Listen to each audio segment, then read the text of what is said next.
Hello दोस्तों, तो अपन को आज क्या पढ़ना है। किसी विद्युत द्विध्रुव के कारण अक्षीय स्थिति में स्थित किसी बिंदु पर विद्युत क्षेत्र की तीव्रता का व्यंजक निर्मित करना है। ये बहुत ही इम्पोर्टेंट क्वेश्चन है। इसके लिए अपन इस तरह से समझे, देखो जैसे कि अपन पहले अपन को ये पता होना चाहिए कि विद्युत द्विध्रुव क्या है। तो हमने एक पिछली वीडियो में देखा कि विद्युत द्विध्रुव क्या है। इस द्विध्रुव की अक्ष में, जैसे कि इसकी अक्षीय हो गई, अक्ष दो प्रकार की होती है, एक्स ये होती है वाई अक्ष, ये होती है एक्स अक्ष। तो इसी एक किस अक्ष में, एक्स अक्ष में, इसी की अक्ष में एक बिंदु क्या है, बिंदु पी स्थित है। ये हुआ अक्षीय स्थिति। तो इसकी अक्ष में कोई बिंदु पी स्थित है, जिसके कारण इस पर क्या लग रहा है, बल लग रहा है। तो अपन उसके लिए अपन जब दो आवेशों के बीच बल लगता है तो अपन किसका उपयोग करते हैं, कूलाम के नियम का। तो इसी प्रकार कूलाम के नियम की सहायता से अपन को क्या करना है, इसकी पर कितना बल लग रहा है उसको ज्ञात करना है। विद्युत क्षेत्र की तीव्रता का व्यंजक अपन को निर्मित करना है कि इस पे कितना विद्युत क्षेत्र लग रहा है। तो अपन पहले क्या कर लिया, इसको बनाने के अपन क्या करते हैं, पहले मान लेते हैं कि एक बिंदु ए है, एक बिंदु बी है। जिस पर एक मान की एक बिंदु ए है, तो इस पर क्या है, माइनस चार्ज। बिंदु बी पर क्या है, प्लस चार्ज। तो ये क्या बन गया, एक विद्युत द्विध्रुव। इनके बीच की दूरी क्या है, अल्प दूरी, बहुत ही कम दूरी है, कितनी, 2a। अपन देखो 2a है, अपन इसको 2a माना, तो इनके बीच में बिंदु क्या है कि स्थित, द्विध्रुव के बीच में एक बिंदु स्थित है क्या, ओ। तो अगर ए ओ है तो ये बीच दोनों के मध्य में स्थित है। तो क्या करेगा, दोनों को दो भागों में बांट देगा। तो इनके बीच की दूरी क्या है, 2a। तो एक इस बिंदु ए से ओ तक की दूरी क्या हो जाएगी, ए। और बिंदु बी से ओ तक की दूरी क्या हो जाएगी, ए। तो दोनों मिलकर क्या हो जाएगी, 2a। तो ये क्या हो गया, विद्युत द्विध्रुव। अब इसके कारण अक्षीय स्थिति में लग रहा बिंदु पी पर कोई बल लग रहा है, उसको अपन ज्ञात करना है। तो अपन क्या माना कि ए और बी क्या है, एक विद्युत द्विध्रुव है, जो प्लस क्यू व माइनस क्यू। देखो इस पर क्या है, प्लस माइनस क्यू, इस पर क्या है, प्लस क्यू। इन दोनों आवेशों से मिलकर बना है, आवेशों से मिलकर बना है, जिनके बीच की दूरी क्या है, इनके बीच की दूरी पर क्या मान ली, 2 है। तो इनके मध्य बिंदु ओ से कौन बिंदु, देखो विद्युत द्विध्रुव का मध्य बिंदु क्या है, ओ। इससे अपन को पता तो है नहीं कितनी दूरी पर कोई बिंदु स्थित है, लेकिन हमको ये पता है कि सिर्फ अक्षीय स्थिति में ज्ञात करना है। तो अक्षीय स्थिति पर हमने क्या मान लिया, कोई बिंदु पर उसको क्या नाम दे दिया, कोई बिंदु पी स्थित है। तो अपन को पता नहीं कितनी दूरी पर है, तो अपन उनके बीच की दूरी क्या मान ली, आर है। तो अपन को क्या मान ली, इनके बीच की दूरी आर है। क्या स्थित, अक्षीय स्थिति में कोई बिंदु स्थित है, उसको अपन दे दिया बिंदु को क्या नाम दे दिया, पी। तो उनकी दूरी पता नहीं, अपन उनकी दूरी को अपन क्या दे दिया, इनके बीच की दूरी क्या है, आर। तो अपन ने इनकी बीच की दूरी क्या दे दी, आर है। तो जिस पर हमें विद्युत क्षेत्र की तीव्रता ज्ञात करनी है, इस बिंदु पर अपन को क्या करनी है, इस समपूर्ण निकाय के कारण अपन को इस बिंदु पर विद्युत क्षेत्र की तीव्रता ज्ञात करनी है। तो पहले अपन क्या करेंगे, इस देखो अपन कूलम का नियम क्या कहता है, ये दो बिंदु आवेश पर करता है काम। तो अपन पहले बिंदु ए और बिंदु पी के बीच विद्युत क्षेत्र की तीव्रता ज्ञात करेंगे। फिर बिंदु बी और बिंदु पी के बीच विद्युत क्षेत्र की तीव्रता ज्ञात करेंगे। अब जब इन दोनों के बीच ज्ञात हो जाएगा, तो इस संपूर्ण निकाय के कारण बिंदु पी पर विद्युत क्षेत्र की तीव्रता ज्ञात करेंगे। सबसे पहले अपन क्या करेंगे, प्लस क्यू, अपन बिंदु बी के और बिंदु पी के। तो अब हम क्या करेंगे, प्लस क्यू आवेश के कारण बिंदु पी पर विद्युत क्षेत्र की तीव्रता ज्ञात करेंगे। विद्युत क्षेत्र की तीव्रता का सूत्र क्या है, तो विद्युत क्षेत्र की तीव्रता हम ई से प्रदर्शित करते हैं, और विद्युत क्षेत्र की तीव्रता क्या है, सदिश राशि, तो वेक्टर ई। और हम क्या करेंगे, अपन प्लस क्यू आवेश के कारण ज्ञात करें, इसलिए अपन क्या करेंगे, पहले इसको ज्ञात करेंगे, तो उसको हमने क्या दे दिया, वेक्टर ई प्लस 1 दे दिया। तो अपन इसके देखो प्लस क्यू आवेश के कारण बिंदु पी पर विद्युत क्षेत्र की तीव्रता ज्ञात कर रहे हैं। तो अपन क्या करेंगे, इस पर क्या प्लस क्यू आवेश, तो अपन 1/4πε0, ये कूलम का नियम है, क्यू प्लस क्यू आवेश कारण कर रहे हैं उन्हें। देखो अब इसके और इसके बीच अपन ज्ञात करें, तो इसके बीच की दूरी अपन को पता नहीं है, सिर्फ अपन को कहाँ तक की दूरी पता है, बिंदु ओ से बिंदु पी तक की दूरी पता है। लेकिन अपन को बिंदु प्लस क्यू आवेश से बिंदु बिंदु बी से बिंदु पी की भी दूरी पता नहीं है अपन को। तो अपन को इसको कैसे याद करेंगे, देखो अपन यहाँ से यहाँ तक की दूरी तो पता है, और यहाँ से यहाँ तक की दूरी पता है। तो अपन इस टोटल दूरी में से अपन ये दूरी निकाल लेंगे, तो अपन को ये दूरी प्राप्त हो जाएगी। तो अपन क्या करेंगे, R minus A, R minus A, अपन ने आर माइनस ए कर ली, तो अपन को ये दूरी प्राप्त हो जाएगी। तो अपन इसको क्या करना है, प्लस क्यू आवेश और इनके बीच की दूरी के वर्ग के अनुक्रम अनुपात, ये कूलम का नियम है। तो अपन इस दूरी में से इस दूरी घटा दिया, इसको क्या कर दिया, इसके ऊपर वर्ग लगा दिया।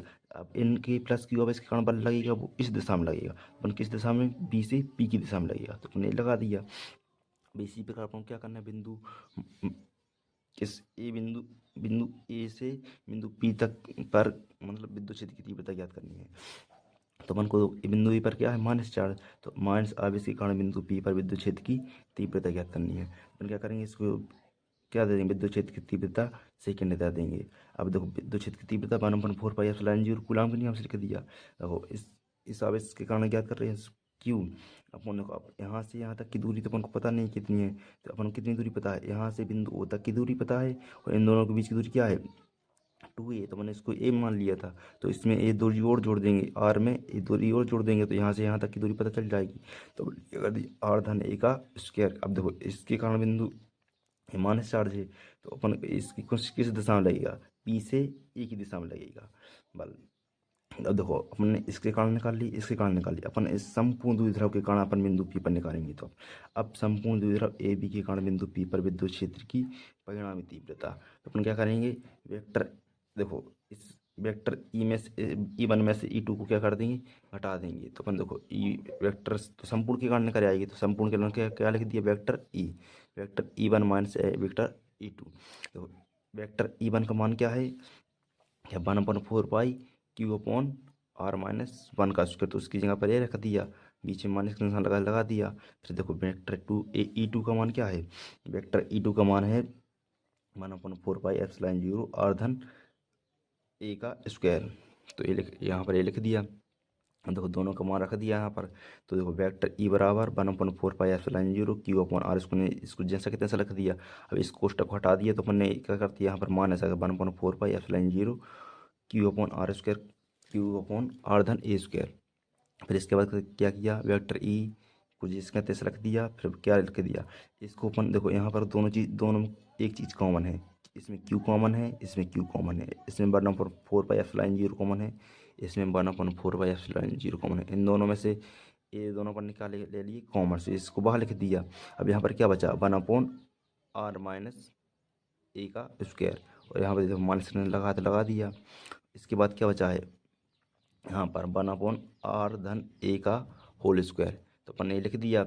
यहाँ पर ये कॉमन लिया, इसके कॉमन ले लिया, तो इसके बाद इसको ऐसा लिख दिया। फिर इसके बाद इसको जैसा कि तैसा लिख दिया। अब इन दोनों का क्या लिया अपन ने, एलसीएम, तो इनका एलसीएम लेंगे तो आर माइनस ए का होल स्क्वायर आर प्लस ए का होल स्क्वायर आएगा। अब इसको इसमें भाग देंगे तो ए कट जाएगा, और क्या हो बचेगा ए, तो इसको अपन 1 से गुणा करेंगे तो ए आ जाएगा। तो ये यहाँ ये लिख दिया, माइनस लगाता तो लगा दिया। अब देखो इसका इसमें भाग देंगे तो ए और ए कट जाएगा, बचेगा क्या, आर माइनस ए का होल स्क्वायर, तो इसको इसमें 1 में गुणा करेंगे तो क्या आ गया, आर माइनस ए का होल स्क्वायर। इसको इस प्रकार लिख लिया। फिर इसको क्या करेंगे, वेक्टर ई बराबर क्यू अपॉन 4 पाई एप्सिलॉन 0। अपन देखो इसका एक सूत्र होता है, देखो यहाँ पर कौन सा सूत्र बन रहा है, 1r धन ए का होल स्क्वायर, मतलब इसको अपन क्या, ए धन बी का होल स्क्वायर, इसको अपन इसको क्या लिख देंगे, कैसे इस रूप में लिख देंगे। देखो ए बराबर क्या है, आर, और बी बराबर ए, तो अपन के ए का वर्ग बी का वर्ग धन 2ab, तो यहाँ पर क्या, आर का वर्ग धन ए का वर्ग धन 2ar। देखो माइनस का निशान लगाता है तो लगा दिया, यहाँ पर ये लगा दिया। इसके बाद अपन क्या करेंगे, इसको इसमें बी सूत्र लेना है, कौन सा, ए ऋण बी का, ए ऋण बी वाला। तो ए का मान क्या है आर, और बी का मान क्या है ए, तो अपन क्या लगा देंगे, आर का स्क्वायर ए का स्क्वायर माइनस 2ar। अपन को बीच में ये माइनस का निशान, इसको क्या करना है, इस कोष्टक के अंदर गुणा करना है। तो देखो यहाँ पर वेक्टर ई बराबर 4 पाई एप्सिलॉन 0 जेंगे नहीं लिख दिया, आर धन देखो ए भी जेंगे लिख दिया, कोष्टक हटा दिया। अब देखो एक कोष्टक हटेगा तो एक क्या हो जाएगा, आर माइनस का हो जाएगा, ए क्या हो, ए है ए स्क्वायर है, ए भी माइनस का हो जाएगा, ए माइनस का था, एक इसका हो जाएगा प्लस का। तो ए क्या है, आर स्क्वायर से आर स्क्वायर कट जाएगा, ए स्क्वायर से ए स्क्वायर कट जाएगा, क्योंकि ये क्या का किसका है, प्लस का, ए माइनस का, ए प्लस का, ए माइनस का, ए दोनों प्लस प्लस की, तो ये क्या हो जाएंगे 4ar। और देखो ये नीचे वाले जैसे करते हैं ऐसे लिख दिया। अब इसके बाद क्या करना है अपन को, देखो अपन को पता है कि आर दूर है वो ए के सापेक्ष क्या है, बहुत बड़ी है, मतलब ए क्या है, बहुत छोटा है इसके सापेक्ष, क्योंकि बिंदु अपन को भी पता नहीं कितनी दूरी पर है, अपन ने मान लिया कि आर दूरी पर है, लेकिन ए तो अपन को पता है कि ए दूरी क्या है, बहुत ही अल्प है। तो अपन को क्या है, ए है बे आर की चोटी में बिल्कुल ना के बराबर है, मतलब अपन ए को क्या मान लेंगे, आर के सापेक्ष 0 है बिल्कुल। तो अपन को ए की जगह पे क्या रख दिया अपन ने, 0। तो अपन देखो इसका इसमें वर्ग होगा तो क्या क्या आ जाएगा, इनको ए जैसे कितना से लिख दिया, लेकिन इसको इसमें 0 का वर्ग होगा तो फिर इसका आ जाएगा आर के ऊपर 4 की घात आ गया। इसके बाद देखो ए जैसे कितना से लिख दिया। अब देखो 4r, देखो इसमें एक आर यहाँ पर है, एक आर यहाँ पर है, तो एक आर से एक आर कट गया, तो यहाँ पर क्या बचा, नीचे 4a, ऊपर 4a बचा और नीचे का आर के ऊपर 3 की घात। अपन को देखो विद्युत द्विध्रुव आघूर्ण की परिभाषा से अपन को ये देखो P बराबर क्या होता है, Q इंटू 2a। तो देखो P बराबर अपन Q इंटू 2a लिख सकते हैं, तो अपन इसको भी क्या लिख सकते हैं, P लिख सकते हैं। तो यहाँ पर अपन 4 को क्या लिख लिया, 2a गुणा 2, तो मतलब इसको अब ये क्या बन गया, इस प्रकार बन गया, देखो Q इंटू 2a। इसको इसकी जगह अपन क्या लिख सकते हैं, P। अपन ने इसकी जगह पर क्या लिख दिया, P इंटू 2। देखो 2 पहले से लिखा था, लिख दिया, और इसकी जगह पर क्या लिख दिया अपन ने, P। तो यहाँ पर क्या बचा, 1/4 2p अपॉन आर क्यू। पर इसका क्या है, यही अक्षीय स्थिति में किसी बिंदु पर विद्युत क्षेत्र की तीव्रता का व्यंजक है। ठीक है।